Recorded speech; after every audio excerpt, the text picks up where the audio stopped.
ladies and gentlemen, and welcome to another One Piece. I'm not going to say manga review because at this point, the chapter's been out. So this is just really manga discussion. I'm your host, Mr. Lyn and Versen, joined by my guy, Versen the Vassal, my man Versen. How you doing, brother?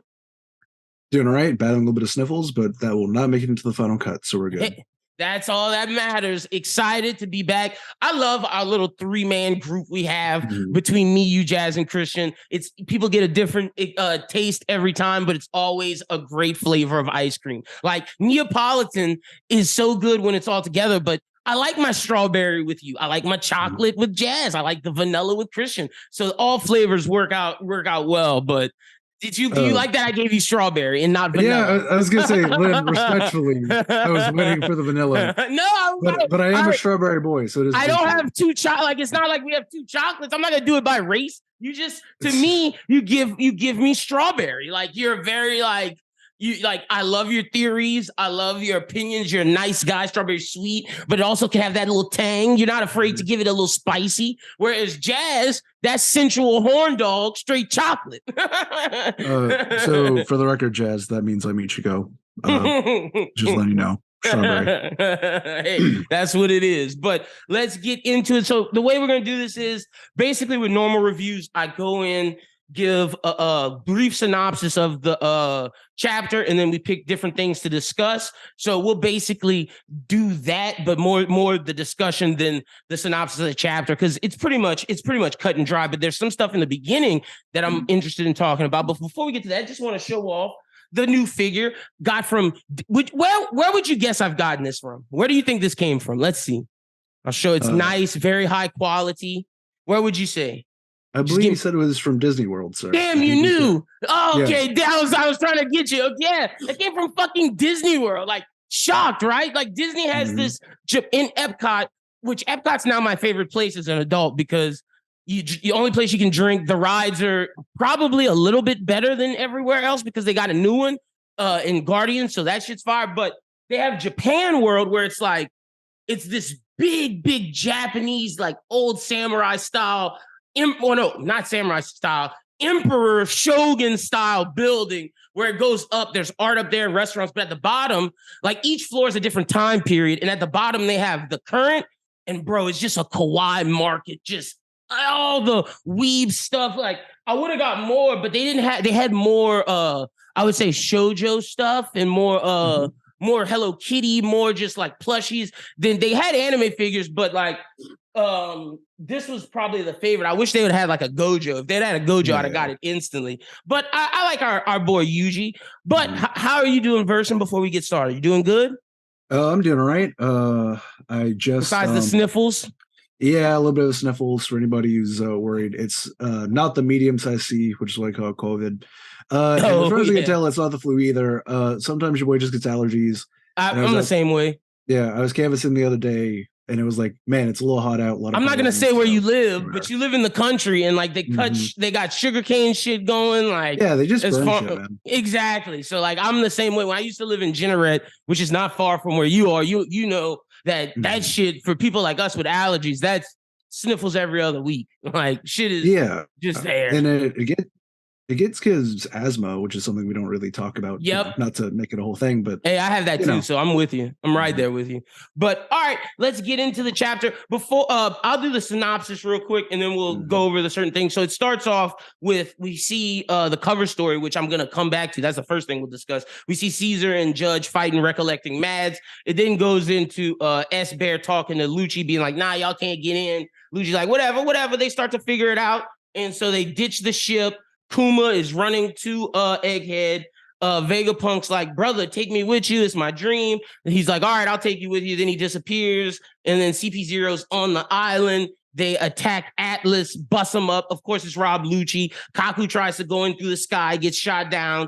Sussy's laughing at his ass. And basically it ends with after Lucci strikes down Atlas, Lucci and Luffy face off. So that's just the brief synopsis. So I want to go back to the beginning. The mad shit to me is so cool. I'm dying for Vegapunk to talk to Sanji about Judge. Like, I feel like that has to be. If I understand that, and I know the spoilers for this week. I won't say anything. But I understand that there's more pressing things like Luffy's relationship with Dragon to Vegapunk, whatever Zoro wants. And then, of course, the ultimate thing, which Oda said in the SBS, when we meet Vegapunk, we get devil fruits. But the fact that he has Mads and Caesar right now during the Vegapunk chapter, I feel like that was planned. You know what I'm saying? Yeah, of course. You know, like I said, it went directly into the Blackbeard stuff, and now it's going to go again. And I always got the feel from the Mads group. And, you know, a lot of people, whenever they're scientists, but a lot of like male-dominated industries in general, a lot of it's a case of there's the team lead who you both like kind of respect and you want to like suck up to. And then there's also the fact of, because it's a competitive field, people are like, but actually though, I'm actually better. And now that we know about Vegapunk, like there was no way those two or Queen would have ever got to his knowledge because he has the fucking brain fruit. Yeah, and no one's bankrolled like he is, you know. True. Like he's like he doesn't start war. He doesn't get his hands dirty except for Navy shit, you know. Like he's allowed to just do science as much as he wants. Yep, exactly. And I will say, I think he was probably also a genius even before Brain. You know, sure, for sure. Nevertheless, you know, it adds to it. It just makes it to where it's an unattainable goal for those two. Yeah, but it definitely seems like Queen doesn't match with it. Like Judge, I can see with a science thing ahead of the DNA shit. Caesar, you're ahead of like the gas shit. Like I guess fucking Queen would be head of robotics, but it's just interesting that the group is those three. Well, it does seem like like as we know, diseases in One Piece are kind of whatever. I mean, oh yeah, he is the plague, the disease guy. You're right. Like, and they seem to alter your DNA on a structural level. You know what I mean? Like, so it's like medicine, but it does also like it's wet work shit. You know? It's, he could have definitely been working with Judge as well. That's why that's why he knew Sanji so well, because you're right. They probably were both doing DNA, but Judge on the other side of like cloning and messing with DNA and probably really contributing to what Vegapunk really needed with remaking Devil Fruits. And Queen was more so doing shit that Vegapunk was like, probably like, you're making bioweapons. Yeah. I really think all three of them basically have like slightly different modus operandi where they want to try and be like, nah, man, my cybernetics, you know, they beat your shit. You know, like each one of them wants to beat the other to attain the ultimate goal, which because they know they can't beat Vegapunk. Like they know they're shooting for second. Yeah, they want to do some Nietzsche type, Ubermensch type shit. Yeah, no, 100%. I mean, One Piece is a world that respects power more than anything else. You know, facts. Okay, so let's get into it. My first thing is Stussy has to be. It has to have some sort of modus operandi, some sort of something going on, because there's no way that you're riding with Rob Lucci and Kaku this whole time, and then you don't tell them anything about the island. They're wondering, but you know fucking everything. And then Kaku flies up and you're like, oh yeah, wait, Kaku, come down. You're about to get shot by lasers. Like, why didn't you tell him? I feel like she has a different motive, or another theory I have is she was another member of Mads because she knows so much about this island, about Vegapunk, about his things. And yeah, that could be briefing, but if it's briefing, Rob Lucci should know it too, which they don't. You know what I'm saying? Yeah, I think more than anyone currently on CP0's payroll that we know of. Now, granted, we know from CP9 days that they're all supposed to be able to do this, but Stussy literally is like the most information. Yeah, she's the most spy-like. She's the one who's like in the shit. She was in the underground for literal years. You know what I mean? She built up her own empire to the point where she was respected enough to be brought to Big Mom's wedding. She was like the head pimp. Like, didn't they say she was in charge of like I forget what they said at Totland. You're right, but like her cover was like underworld liaison to like geishas or some shit, whatever it fucking was. Yeah. So I think she's just very good at being her job. I think she's good at being unassuming and getting in and out of stuff and being able to survive it. You know, okay. Like, I think if she was in Onigashima, she would have been able to bounce. Oh yeah.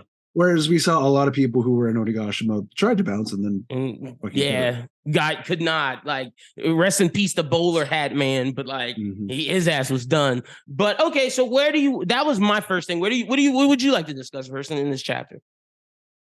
Okay, so this one is for our boy Pharaoh.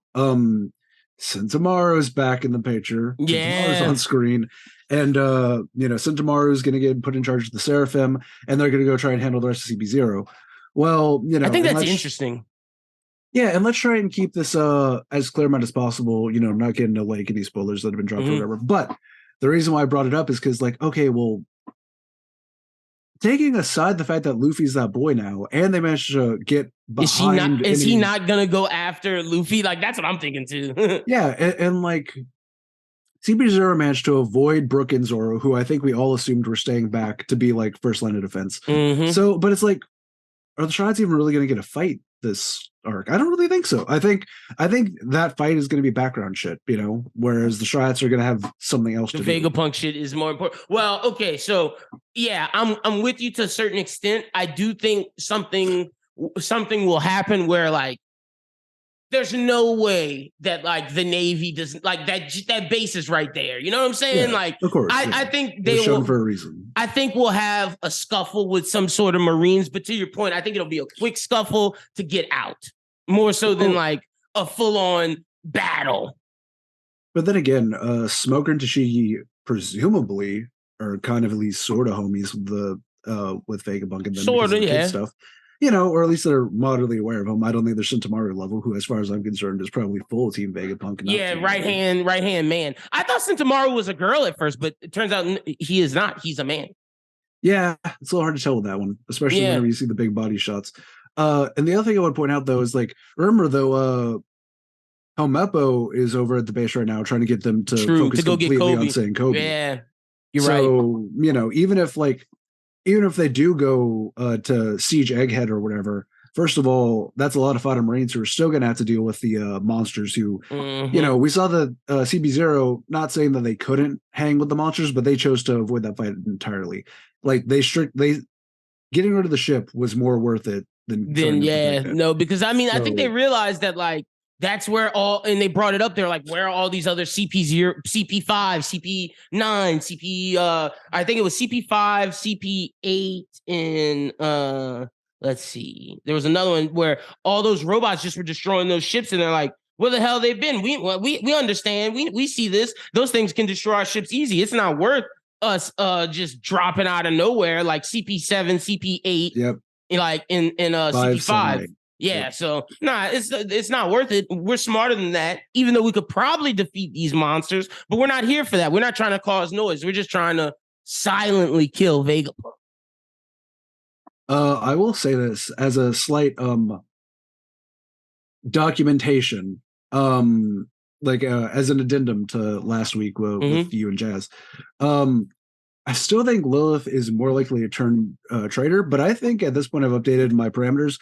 Lilith is just going to turn on whoever. Yeah, she doesn't care. Who happens to piss her off at that given moment. Very Luffy in that regard. Not to say Luffy isn't loyal, but just do. If you insult Luffy, he's gonna scrap with you a little bit at a whim, whatever he wants. She's. I feel like she's Vegapunk's, like, I don't want to say free will, but like impulse, spontaneity, where like she goes off a whim, like you said, like Luffy. So we shall see. But at this point, I don't think any of the Vegapunks are turning, because Vegapunk straight up asked them, like, he tells them his dream, which is a world in which energy is abundant, available to everyone around the globe. And he was like, can I please come with you? Can you get me off this island? Is Vegapunk the 10th Straw Hat? I mean, the 11th Straw Hat? I said it once, I'll say it again. Very hilarious if we, by the way, the fact that Vegapunk can just turn invisible. Anyway.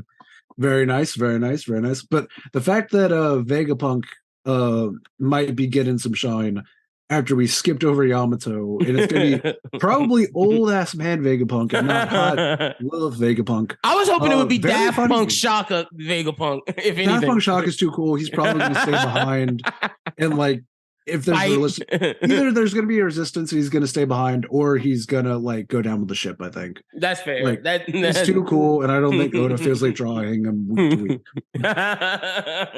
But, hey, I mean, look, we've heard about this man since chapter, like, 100, maybe even before. Like, I'm glad that he's spending this much time with Vegapunk. If after all this time, we just had these little bit of chapters with Vegapunk and that's it, I would feel shafted. So it's like, he needs to be here.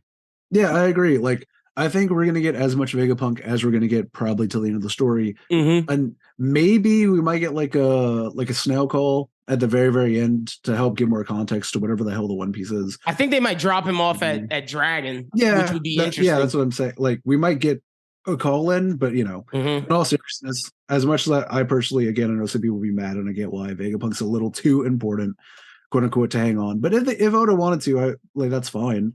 Because he doesn't know about the Void Century. He just knows it. Like he wants to learn as well. So it makes sense if he goes. But to your point, I think once we learn about devil fruits and extract the major knowledge from him, I think he served his purpose at that point.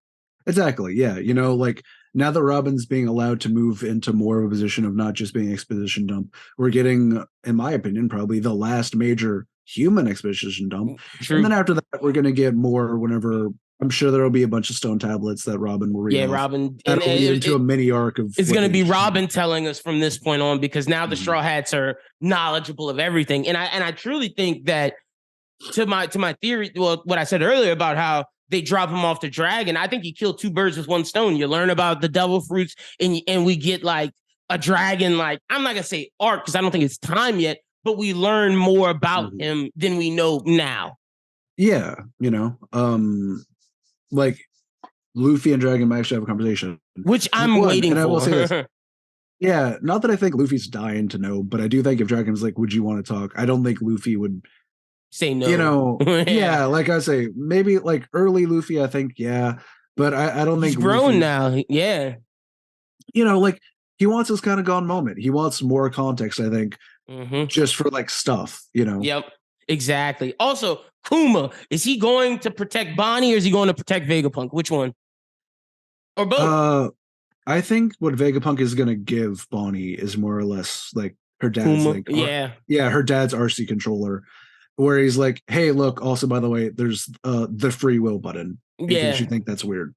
And you can now have your father, and Bonnie might be part of the revolutionaries after this, honestly, because I don't know where else she would really go. It makes sense because she doesn't have a crew. She's not going after the One Piece. Go with your dad back to Kamabaka and join the revolutionaries.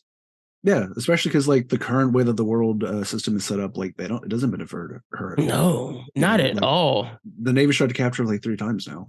Exactly, and they use her for whatever they need. Almost like it's almost like some Nico Robin type level of trying to get this woman. The Navy loves capturing women. See, and the funny thing is, it's very similar to Robin, but unlike Robin, it's like every time they capture her for a reason. They use what they wring her out like a towel and then they throw her away. Do we think? I just thought about this. Do you think they were capturing Bonnie to get Kuma in, or do you think they were capturing Bonnie to use her fruit for something? I assume it's the fruit thing. I think now that the Seraphim are on lock, I don't think they necessarily care about OG Kuma. Oh yeah, no. I'm talking about in the beginning when they first like the reasons why they first captured her. It was to lure Kuma in at first. I could see that, but the second and third times, to your point, has to be like the fruit. Yeah, I mean, also she was like a supernova. She has like a bounty. True. Like, she is also at the end of the day also just a pirate. You know what I mean? Like they would have wanted to capture her ass either way because she was still causing trouble. Is it bad that I think she's a supernova due to her relationship with Kuma? Like I haven't seen anything to say like she's a pirate. Like I feel like she has the Nico Robin supernova thing where like whatever she knows is valuable information and that's why she's a supernova. Like yeah, she's a pirate, but like I don't know if she's a pirate in the sense of Kid, Law, Luffy, even Hawkins or a Pooh. Well, that's the thing I was going to counter with is like, all right, well, I hear what you're saying, but I would say, I would suggest if you feel that way about her, then you should probably start interrogating literally everyone else too, and again, I'm not saying other people can't pass muster. I'm just saying, like X-Drake doesn't pass. Like, he's sword guy. And like, I don't think Hawkins and a Pooh are strong, but do you think Arouge kind of gets it just because he's a Skypian? Because I think that would be fair. Yeah. Like, not just it. He's also a powerful fighter in his own right. But I think that plays into it. Or he might have knowledge of stuff. Like he might have knowledge because he's a Skypian of whatever the hell Uranus is. And that could be because at this point I'm starting to think each supernova has a reason why they're a supernova. And I don't think it's all the same as Luffy, Law, Kid, Killer. Like I feel like those people are supernovas for the baseline reason of they're fucking strong and they can cause issues. I think everyone else has like a reason we're starting to see. Well, as we know, like I think you need to interrogate and ask yourself why, Kid was allowed to become a supernova because he can't take Pika. So at that point, it's like, then really, what's the point? Now you clowning. Yeah. That is an inside joke for some Twitter shit. He does not believe that. No, absolutely not. If Pika was strong enough to handle anybody of importance, he would have been on Onigashima. Instead, he decided to hang out in Dressrosa. Exactly. He would have been an all-star. He wouldn't have been Doflamingo's lackey. I say, do you think Kaido would stand for like fucking Doffy being like, actually, he's my homie. I love him. Like he's like a brother to me. Can he hang out? No, Kaido be like, all right, fine. I don't care. Yeah, it'd be like, all right, come visit on the weekends or some shit. I don't care. Bring it here. He would have been at least Todoroki level. What are we doing? Exactly. Like that would have been his. Like Kaido is a meritocracy. If it's strong, you're coming with me, buddy. Like. Honestly, if Doflamingo wasn't in charge of sad production, he would have been a fucking all-star. Yeah, I think so. Well, I think he's stronger than Jack or at least as strong as Jack. Yeah, but I do think whenever it comes to the big three, I think Kaido plays favorites. Because fair. Fair. We've been over before, but he was like, Jack, you did good. Yeah, he loved him. No, for sure. Yeah, it was like that, that's some bullshit. It was like 100 versus 1. He probably saw him as a son. All the Johns. Yeah. He probably saw him as like what he wanted Yamato to be. Yeah, he's been on the crew since he was like 8 or whatever. Like to my knowledge. Like, yeah. No, for sure. Anyway, getting back to the chapter. Anything else that you want to discuss from this chapter? Vegapunk's dream, do you like it? Like the whole energy thing and trying to figure out how to give them the ancient energy that was like the strongest power source or whatever. I think it's a feasible dream for him. Yes, Vegapunk is very based. I think it also goes along with the same theory everyone has, which is that the Red Line will one day be destroyed. I think it shows that there will be sort of one world, not necessarily under one world government or whatever, both in the... But the world will be one piece. Yeah, exactly. It'll be the one piece, and everybody will be able to more or less freely traverse how they want to. No, for sure. I will say one thing I noticed between this chapter and the last one. I believe it's counting up. I don't know the second chapter, but Egghead Island has 7,200 right now, and I think it used to be at like 63 or something.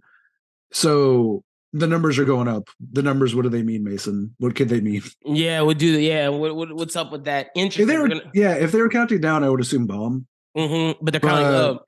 So, which doesn't mean it still isn't bomb, but it's maybe like some kind of weird charge shit or whatever. But yeah, again, I don't know. For all I know, Egghead's about to take off.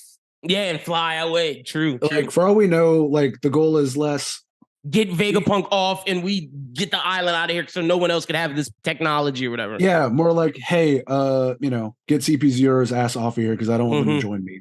Yeah, for all we know, Egghead could be the second moon. But I will say, Lucci got, and not to just get of course away from that, but Lucci got stronger, man. To say he destroyed Atlas with one punch, like out of there.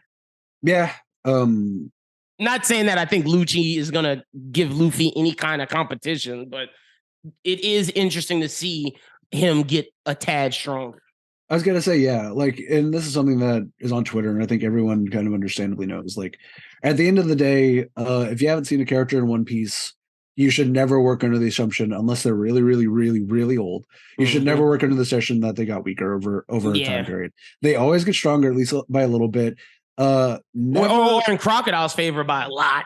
yeah, Crocodile got a lot of and I think it's because he honestly, him and Lucci both should have beaten Luffy if Luffy was Kid. Like if Luffy didn't have Luffy plot armor, those dudes would have fucking murked him. Yeah, exactly. I was gonna say Crocodile's less like, I mean, it is wank, but it's a lot of, I think, Oda being like, man, I kind of like Crocodile. The people like Crocodile. I kind of made him more of a big deal than I thought he would be. Let's bring him back. Like, bits of backstory. So it was like, well, naturally he has to upgrade. Same thing with Lucci though, because like Lucci was someone that there's a rubber band on them. Yep, exactly. And I'm excited to see Lucci's hockey because he has to have it. Like there's rubber band, so they will always be under Luffy, especially now. But it can't be miles away. Like Luffy going up drags them up. Yes, I agree. I agree 100%. Now, do we think the same thing will happen with Inaru? Because like he still's out there too. Man, I just don't know where he fits in at this point. Like, especially because he's up in space and like I feel like he fits in for just knowledge of what's up there, not necessarily how Lucci and Crocodile came back in terms of Cross Guild and CP0. I don't see him coming back and being like part of a group. And if he is, it'll be interesting. Outside of death, he is as removed from the story as you literally possibly can be. Exactly. He's on the moon chilling with his little cyborg army. You know what I mean? Like, not to say he can't come back in, but he'd have to have a reason to want to come back. And we obviously don't know what that reason would be. He doesn't know about the One Piece, near as I can tell. Like, why the fuck would he? Exactly. He probably doesn't even know who Gold Roger is, because again, why? That's not. Yeah, that's not relevant to the Sky Races. Yeah, he looks at that shit as below him anyway. So, but yeah, for the record, I do think he's going to get passively stronger if he decides to come back, which I kind of assume he will, at least for a cameo. Yeah. And we got to remember, like, outside of Luffy, who hard counters him, NL was always like one of the strongest. Yeah. So anytime someone asks me what fruit you would want, the first fruit I always say is his, because like his is incredible. So yeah, I mean, as long as you put him in any fight that doesn't have literally Luffy in it, he wins. Or someone with vague Luffy type stuff, you can let him flex. Like, you can let him flex within a Kainu fight. Like, I'm serious. Like, I'm not saying he'd beat a Kainu. I'm not saying a let. No, but like, no, you're right. No counter there. It's exactly destruction versus destruction. And honestly, his might be a higher level of destruction because of like how hot lightning gets and all that shit. Yeah, and he can keep his distance. Like, as long as he isn't drowning in lava, he'll be okay. He's got range. Facts. No, 100%. Anything else about this chapter that you think we should touch on? Because I think we covered pretty much the most of it. Because it was more of a get to the next chapter type thing. Yeah, I agree. Also, I will say I think NL is very Frieza in that regard. Where in the new DBZ, Frieza's like, yeah, I did a push up, and now I'm OP. Yeah, I think Inaru's very much like that. Like, if he just tried a little harder with his hockey, because at that point you didn't even really know what hockey was. He had mantra. I think if he did more observation hockey, and if he like expanded his reach, like he could be honestly probably like right under Whitebeard level from the sheer amount of I can cause damage on the other side of the that big ass electric death ball that he made is insane. Or when he goes into like electric Buddha mode, like dude is insane. No, 100%. Inaru is one of my favorites. But excited to see next chapter, Lucci versus Luffy. Any predictions you got for next chapter? Okay, so, I can't give any because I know the spoilers. So yeah, so I agree with everyone. Despite me giving Lucci his flowers and how he has to have gotten passively stronger, Luffy's a whole Yonko. Luffy, exactly. Luffy's a fucking Yonko, man. So really, again, like I said, the strides are so clean now. I don't really even know how much of a fight it's going to be. Like, exactly. Yeah, Atlas got taken out, but that doesn't mean like the other defenses of Egghead can't do something up. Like, because it's Kaku and Stussy, and Robin and pick Zoro, Sanji, which Jinbei, which any of those three could take those two out easy. Like, and they got Seraphims too. Like, the Seraphims of Egghead are with them. Should be as strong as them, because the Seraphims are there to equate to the Yonko. You know what I'm saying? Like, they need to be strong, and I'm excited to see how they use them going forward.